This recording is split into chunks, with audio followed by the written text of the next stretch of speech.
Alhamdulillah di 2 hari ke belakang kebun pisangnya ini sudah saya lakukan penyiraman sekaligus pemupukan teman-teman. Oke, dan ini untuk luas lahannya kurang lebih sekitar 70 bata, dan ini memerlukan waktu hanya 1 hari ya teman-teman untuk melakukan penyiraman sekaligus pemupukan.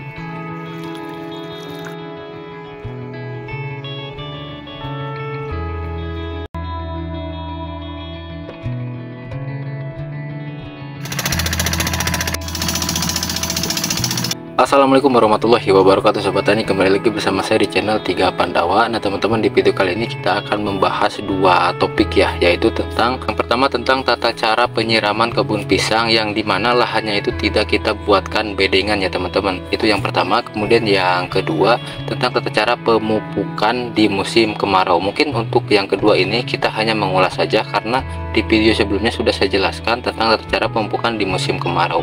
Oke, kita lanjut yang pertama ya. Balik ke pembahasan awal tadi ya teman-teman, tentang tata cara penyiraman yang dimana kondisi lahannya itu rata, tidak ada bedengan ya, atau tidak dibuatkan bedengan.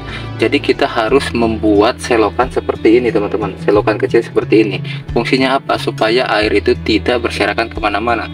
Nah kalau misalkan kita tidak membuatkan selokan kecil seperti ini, jadi kondisi lahannya itu rata, nanti yang ada proses penyiramannya itu akan semakin lama. Karena apa? Karena si airnya itu berserakan kemana-mana teman-teman. Dan untuk ukuran selokannya ini ya teman-teman, jadi cukup 2 kali ukuran cangkul saja. Nah kalau misalkan untuk kedalamannya bisa teman-teman kira-kira saja, jangan terlalu dalam dan jangan juga terlalu dangkal. Kalau misalkan terlalu dalam, nanti proses pembuatan selokannya ini akan semakin lama. Nah ditambah kalau misalkan terlalu dangkal, nanti airnya itu juga akan tetap berserakan kemana-mana ya teman-teman. Oke, jadi intinya itu jika kita mau melakukan penyiraman kebun pisang yang dimana kondisi lahannya itu tidak kita buatkan bedengan, kita harus membuatkan selokan kecil seperti tadi ya teman-teman. Tidak usah terlalu lebar, tidak usah terlalu dalam juga ya teman-teman, cukup dikira-kira saja.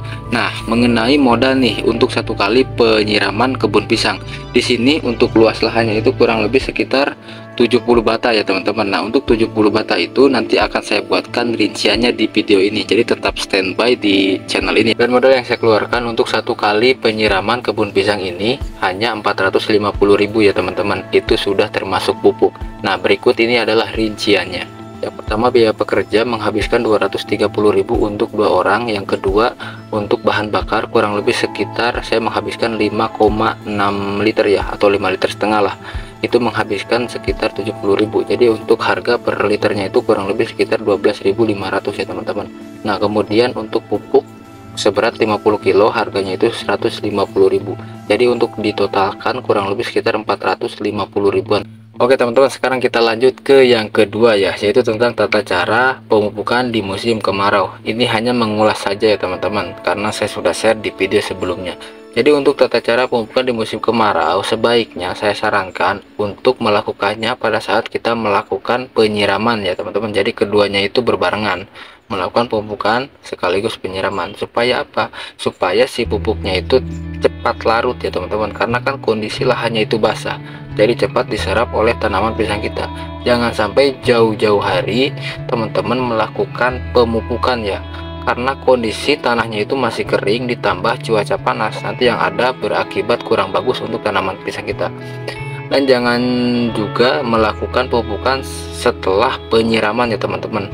Mungkin kalau misalkan 1 hari setelah penyiraman itu masih boleh lah, karena kondisi lahannya masih basah. Nah kalau misalkan seminggu setelah penyiraman, itu jangan dilakukan pemupukan ya teman-teman, karena kondisi lahannya pasti sudah kering. Tapi tergantung dari cuaca di daerah masing-masing ya. Namun intinya untuk kondisi lahan yang kering jangan dilakukan pemupukan. Nah kalau misalkan kondisi lahannya masih basah, ya bolehlah teman-teman melakukan pemupukan. Nah, kita akan lanjut untuk tata caranya. Nah teman-teman, untuk tata cara pemupukannya itu teman-teman bisa menabur di area sekitar rumpun pisangnya ini. Jangan sampai terlalu dekat, jangan juga sampai terlalu jauh, dikira-kira saja. Nah setelah kita lakukan pemupukan, kita lakukan pengurugan di area sekitar rumpun pisangnya ini. Supaya apa? Supaya akar pohon pisangnya ini tetap berada di dalam tanah, jadi tidak di atas permukaan tanah teman-teman. Nanti bisa menghambat pertumbuhan pohon pisangnya ini kalau si akarnya itu di atas permukaan tanah ya. Nah setelah itu untuk dosisnya ya, saya di sini menggunakan 2 genggam orang dewasa, atau bisa lebih efektif juga menggunakan gelas plastik teman-teman, itu bisa lebih akurat untuk takarannya ya. Nah teman-teman, itu dia pembahasan kita kali ini ya. Mungkin sudah jelas ya dari tata cara penyiraman sekaligus pemupukan. Mungkin kalau misalkan ada yang kurang jelas, teman-teman bisa tulis di kolom komentar. Tetap berkomentar dengan baik ya teman-teman. Oke, sekian dari saya, semoga bisa bermanfaat. Assalamualaikum warahmatullahi wabarakatuh. Mantap.